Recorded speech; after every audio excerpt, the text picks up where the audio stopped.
After meeting for breakfast several times, I was enamored with the vigor and stamina of this astonishing woman. Her smile illuminates the room, and her liveliness is contagious, making you at ease in her presence. I feel there is a purpose to what we do, and why we are here, Pat shared in our first gathering. Life offers to each of us a personal freedom to be responsible for your own actions and bring others with you along the way. Pat has maintained this feat daily for the last 94 years and continues to impress with her ability to live life and not allow it to live you. Pat remembers the exuberance of family as a shared theme throughout her life. From growing up with 6 siblings who brought inevitable hectic times, but always a bond, or raising her own 7 brilliant children. Born January 9, 1920, in Shifu City, which is in the province of Shandong in eastern China, about 300 miles from Beijing. Pat always saw the world through a different lens. Shandong was a poor province, and many of the young women who grew up here did work around the house, such as housekeeping, babysitting siblings, and laundry. My mother was very strong and smart, Pat passionately proclaims. I had this desire to create a revolution where women were not looked down upon in our culture. She would imagine this revolt while taking the family's laundry to a nearby stream, where she used a rock, washboard, and a piece of soap to scrub the clothes. A vivid memory was her father's shirt collars, which were oftentimes black with ink. He worked as a printer for the newspaper. She would scrub so hard, lacerations would appear on her hands. This never stopped Pat from continuing with her daily chores that her mother presented to her. In fact, she even found time to have a couple of boyfriends in her pre-adolescent years, unbeknownst to her mother. Pat and her admirer would exchange love letters. That quickly changed when a churchwoman who was rather gossipy reported back to her mother. A history lesson for some that may not be aware, China was under a single-party rule during the 1930s. Relations with the Japanese were sour. The Chinese people were dismayed. Poverty was widespread, and food was scarce. Pat and her family felt the pressure during wartime. There were no privileges to leave the country, especially with the Japanese invasion and the Chinese Civil War taking place over this time frame. A slight turn of fate afforded Pat and her siblings the opportunity to find new hope in the USA. My sister worked as a nurse for a wealthy man who had respiratory failure and was sent to America. He needed a negative pressure ventilator, and my sister was there to aid him, Pat said, stoically. A medical ventilator enables a person to breathe when normal muscle control has been lost. It has often been referred to as an iron lung. My sister was very ambitious. She heard about a work-study program for Chinese students, and she thought of me. This ended my youth and years in China. Education has always been important to me, and I have instilled this in my child-rearing years as well. Her sister formulated a plan to enter Pat into Madison College with no school transcripts. As a side note, it is pertinent to understand Pat had only completed 7th grade back in China.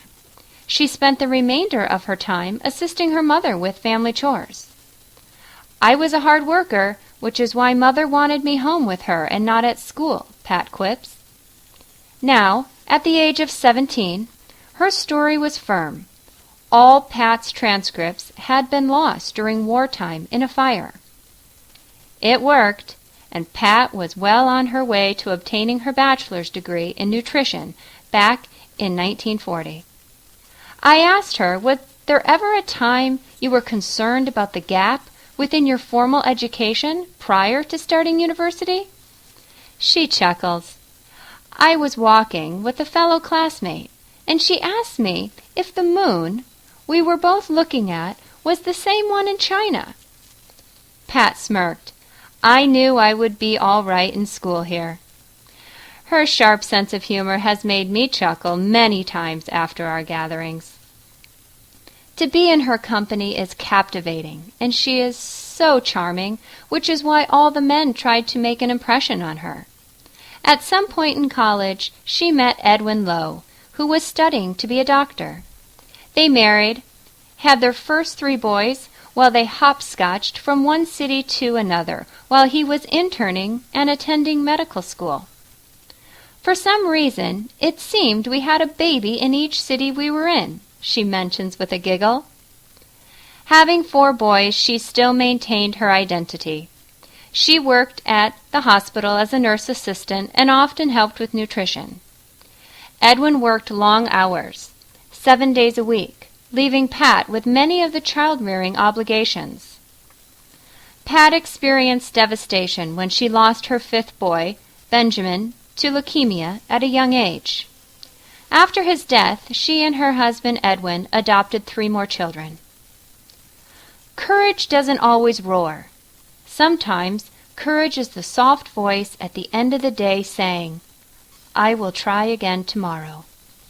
Pat's soft demeanor imitates this popular quote. While raising 5 boys, David, Albert, Frederick, Isaac, and Andrew, and 2 girls, Susie and Marlene. This was quite an accomplishment, at the same time as instilling the importance of education in each of them.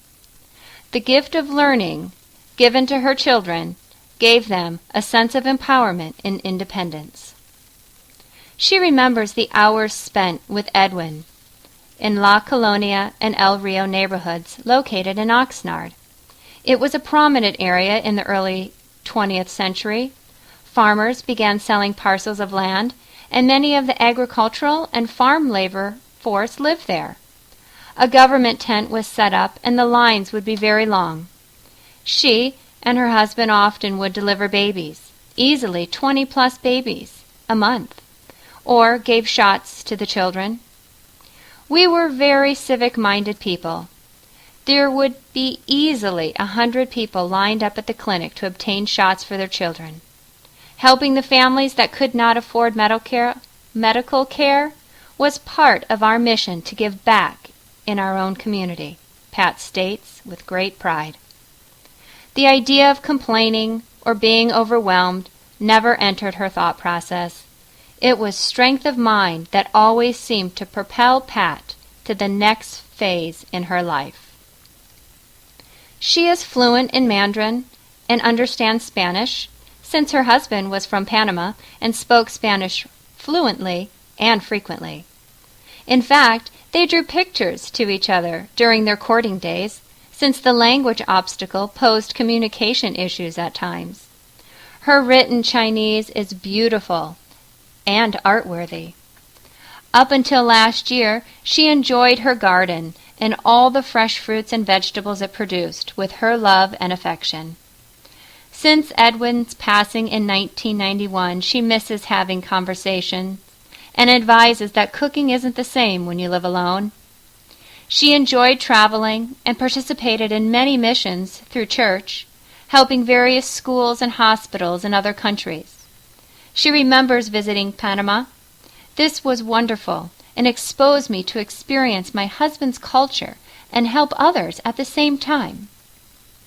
She recently lost her daughter Marlene, again reminding us how fragile life is and to have gratitude each day for being alive and well.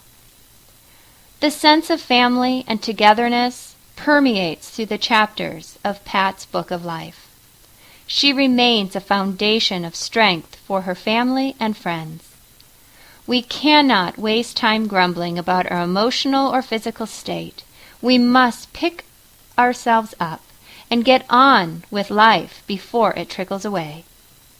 From a revolutionary woman, Pat extends this astute advice. Each day is a blessing. Live happy and thankful to be alive.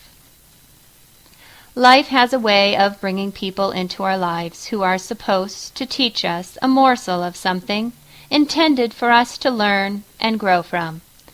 Pat represents self-rule, is the right way to live, the way we want. For in the end, we only have our lives. It is up to us to deconstruct and reconstruct ourselves into the best version we can. Find yourself.